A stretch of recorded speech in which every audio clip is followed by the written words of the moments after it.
ഇവിടെ നമുക്ക് ഐശ്വര്യമുണ്ടാവാനുള്ള ഒരൊറ്റ മാർഗമാണ് ഞാനിപ്പോൾ പറയുന്നത്. യാ ഹയ്യു യാ ഖയ്യൂം ലാ ഇലാഹ ഇല്ലാ അൻത.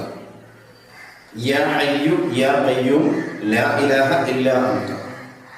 ഇത് അസ്മാഉൽ ഹുസ്നയിൽപ്പെട്ട ഒരു ദിക്റാണ് യാ ഹയ്യു യാ ഖയ്യൂം എന്നത്. അതോട് ചേർത്ത് ലാ ഇലാഹ ഇല്ലാ അൻത എന്ന് കൂടി ഒരാൾ ചൊല്ലുക.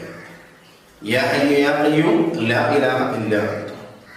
ഇത് സുബ്ഹ് നിസ്കാരം കഴിഞ്ഞ് സൂര്യൻ ഉദിക്കുന്ന സമയം വരെ അവരുടെ ജീവിതത്തിലെ മറ്റു പ്രവർത്തനങ്ങൾക്കിടയിലൊക്കെ, അതാ സുബ്ഹ് നിസ്കാരം കഴിഞ്ഞ് സൂര്യൻ ഉദിക്കുന്ന വരെയുള്ള സമയത്ത് അവൻ ചെയ്യേണ്ട കർമ്മങ്ങളൊക്കെ അവൻ ചെയ്യാം.